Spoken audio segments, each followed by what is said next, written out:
ঘরগুলো যে আমার গরম হয়ে থাকে না। আমার পিছনে গিয়ে বসেছে, দেখো। টাটা করো। মেয়ে লিখতে বসেছে। আচ্ছা তাহলে পিছনে সরো। হয়ে গেল, আমাকে ক্যামেরা করতে দেখলেই হলো। শীতে সারা ঘর নিচে বেড়াচ্ছে, মাথা ও মাথা। হ্যাঁ, আওয়াজ পাচ্ছ? একদম জোরে জোরে বাজ পড়ছে। বলো গুড মর্নিং সবাই। ছেড়ুকে ছেড়ে দিতে। হ্যাঁ, সকাল সকাল কি করছো? যে আমার সিঁড়ির অবস্থা দেখো। হ্যাঁ বন্ধুরা, কি এটা? ফোন ধরবে এখন। ওরে বাবারে, ভাবি জানলা দরজা খোলা রাখলে পরে কি, যার বাকি দুটো বোতাম নেই। টানা ওই 15 দিন মতন স্কুল ছুটি ছিল। এই ঘরে পাখাটা অযথা চলছিল। দেখো দেখো দেখো, খোলা হয়ে গেল। ব্যাস, টিফিন রেডি।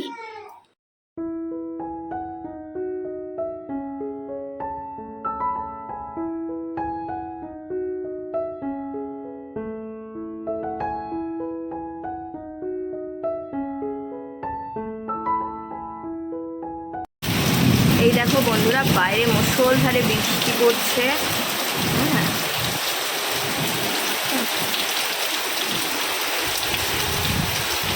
কি হচ্ছে? কি হচ্ছে বলো? বৃষ্টি পড়ছে? আর এদিকে দেখো গাছপালাগুলো।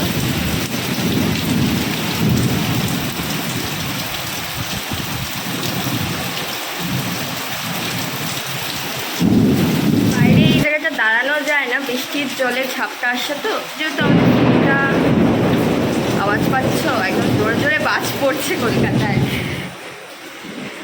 বেশ ভালোই হয়েছে, দীর্ঘদিন টানা গরম, আজকে একটু শান্তি।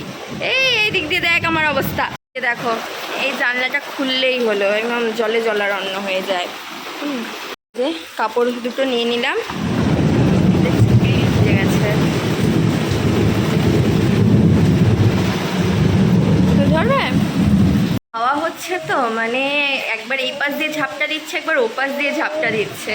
তা যখনই আমার এই দক্ষিণের জানলাটা খোলা থাকে, জানো তো, এই দিক দিয়ে এত হাওয়া আসে, সাথে জলের ঝাপটাতে একদম ঘর পুরো ভিজে যায়।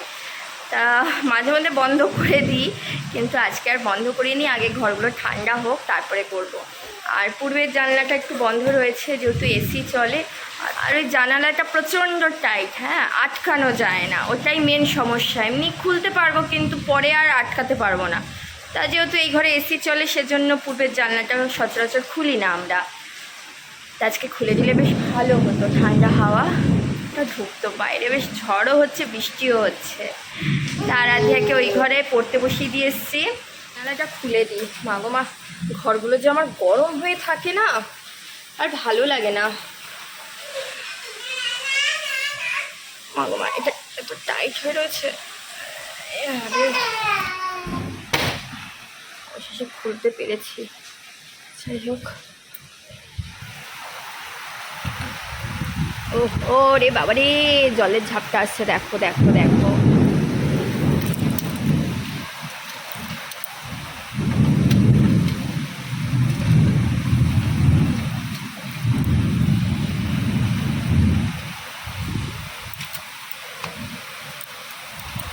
দেখছো দেখছো, ঝড়ের দাপট দেখো।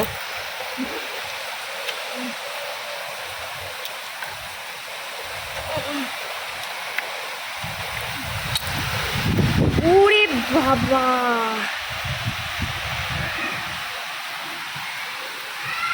হে তুমি নেমে গেলে কেন? নেমে গেলে কেন? একটা ফতুয়া জামা পরে, যার বাকি দুটো বোতাম নেই। যে আমার সিঁড়ির অবস্থা দেখো। হ্যাঁ বন্ধুরা, বৃষ্টির দিনে কি অবস্থা হয় আমার বাড়ির। বাইরে প্রচণ্ড বৃষ্টি পড়ছে, জানি না ছাদে শেরু আছে পড়েছে, ওই ঘরে নাকি জানালা দিয়ে জল ঢুকছে। কি হয়েছে? যে ওদেরকে খাটের উপর বসিয়ে দিয়েছি, বনে মিলে একটু কি বলবো, বৃষ্টি দেখুক। দেখো দেখো ওদের অবস্থা। হ্যাঁ, সরিয়ে দিচ্ছে, ও একা হাত দেবে, দিদিকে হাত দিতে দেবে না। কি পাজি দেখেছো? মুখ দেয় না। ছি, পোকো, বারণ করো বুনুকে। No no. জানালা দরজা খোলা রাখলে পরে একটু ঠান্ডা হাওয়াটা আসবে, ঘরগুলো ঠান্ডা হবে। কিন্তু পূর্বের জানালা খুলেছি, ঘরের ঝাপটায় ওই দিক দিয়েও জল ঢুকছে ঘরে, হ্যাঁ দক্ষিণের জানলা দিয়েও দেখি জলের ঝাপটা আসছে। মানে কোন দিক ছেড়ে কোন দিক যাব আমি ভাবি। হ্যাঁ কিছুক্ষণ আগে আরাধিয়া ছিল এই ঘরটায়, সেজন্যই পাখাটা চলছিল। এখন যাব ছাদে, কারণ সেইরু ওপরে ছাদে বাঁধা রয়েছে, ওকে বেঁধে রেখেছি, নয়তো এই বৃষ্টির দিনে যেন তো প্রচণ্ড অসুবিধা করে। চলো এখন ছাদে যাই, তোমাদেরকে দেখাই ছাদের পরিস্থিতি। বন্যা বইছে আমার ঘরে।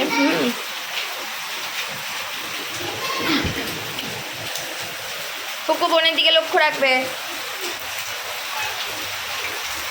উরি বাবা,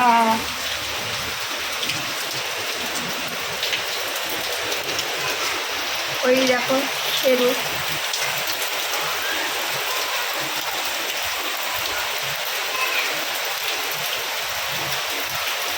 ছাদে জামা কাপড় মেলে রাখছিলাম।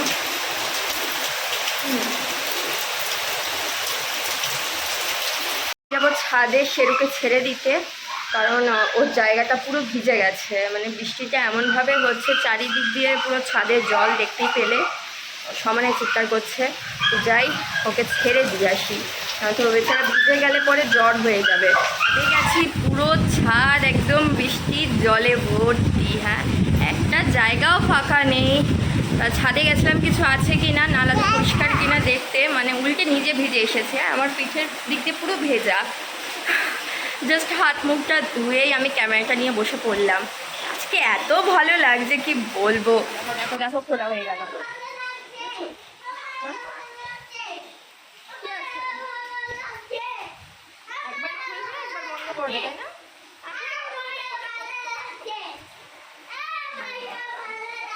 সারা ঘর নিচে বেড়াচ্ছে মাথা ও মাথা। হ্যাঁ আমার এত ভালো লাগছে। বৃষ্টিতে ভিজবি কেন? একটু ভেজায়, একটু ভিজতে যাই বৃষ্টিতে। হ্যাঁ বাবা থাকলে নিয়ে যেত। পরে গিয়ে আগে শেরুকে ছাড়লাম, নয়তো ওর জায়গাটা পুরো ভিজে গেছিলো, ওর বসার জায়গা ছিল না। ওকে কি করেছি, গোডাউন ঘরে ভালো করে গাটা মুছিয়ে বেঁধে রেখে এসেছি। বেঁধে রেখে আসিনি, কারণ ওর একটাই বেড, শুধু গোডাউন ঘরে ওকে আটকে রেখে দরজাটা দিয়ে এসেছি। বৃষ্টিটা কমলে পরে তখন ছেড়ে দেবো। দেখ অবশেষে ঝড় বৃষ্টিটা একটু থেমেছে, ঝিরিঝিরি বৃষ্টি পড়ছে। হ্যাঁ ওর জন্য ঘরটা অন্ধকার করে দিয়েছি। আর একজন দেখো টেবিলের ওপর কালার করতে বসেছে। বাইরের দরজাটা বন্ধ করে দিয়েছি, নয়তো মেয়ে দেখবো কোন ফাঁকে 14 বার শুধু বাইরে চলে যাচ্ছে। হ্যাঁ বাইরে একটু জল পেয়েছে, বেশ ওখানেই চলে যাচ্ছে। ও ফোন ধরবে এখন। ওরে বাবারে কি করছোটা কি তুমি? তোমাকে বলতে হবে। হ্যাঁ এই যে আরাধ্যা আজকে স্কুলে যাচ্ছে।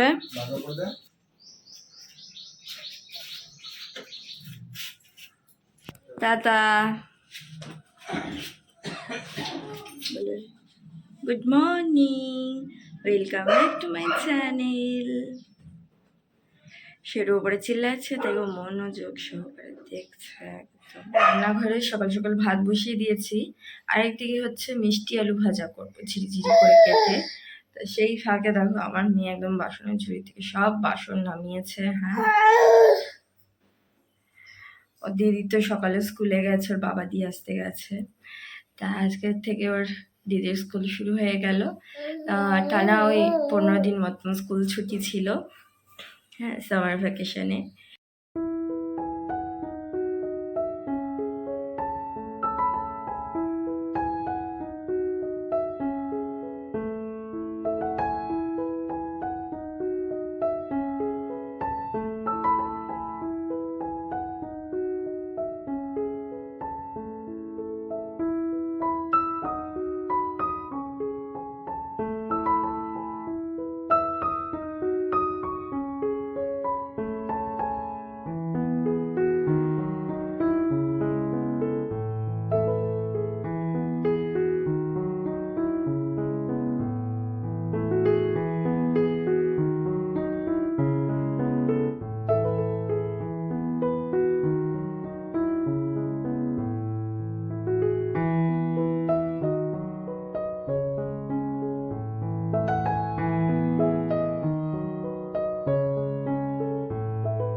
বন্ধুরা, আমার মেয়ের অবস্থা।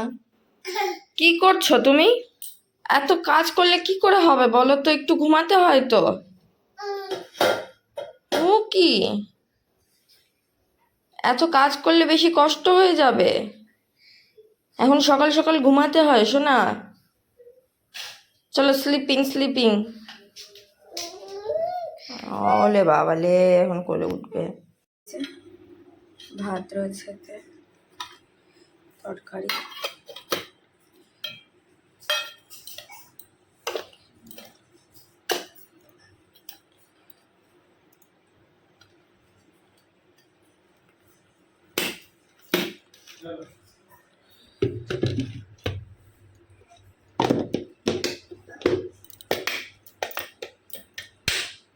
ব্যাস, টিফিন রেডি। মেয়ের জন্য চিকেন করে দেবো, একটু চিকেন স্টু। গোলমরিচের গুঁড়ো দিলাম, একটু লবণ, সামান্য ভিনেগার, এরকম ম্যারিনেট করে রেখে দেবো।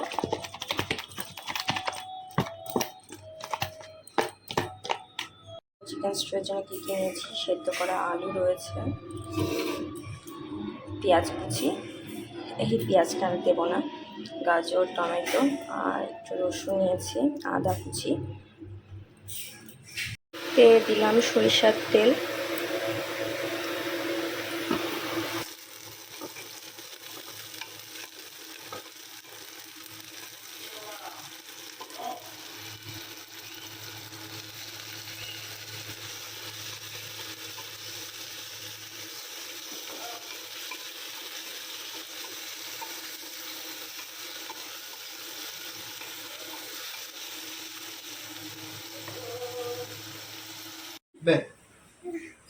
বল আবার বল, বলো বলো, বলে টাটা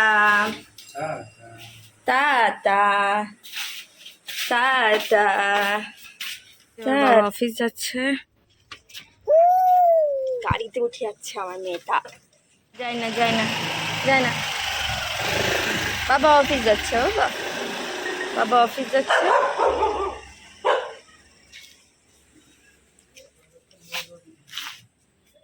বাবা অফিস গেল। এই দেখো বৃষ্টিতে গাছগুলো কতটা জ্যান্ত হয়ে উঠেছে দেখো। এটা সেই চাল কুমড়ো গাছটা।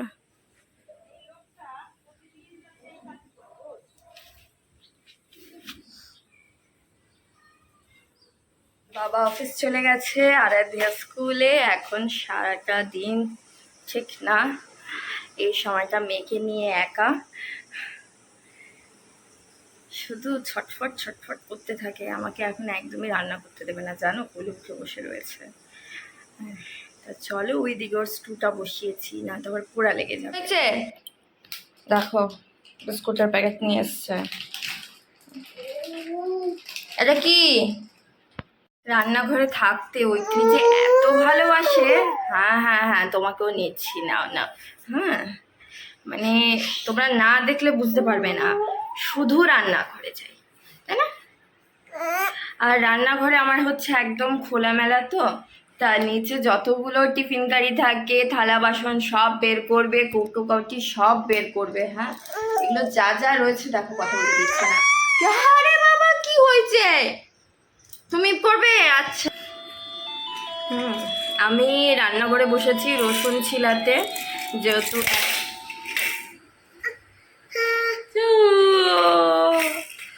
কি হয়েছে কি হয়েছে কি হয়েছে?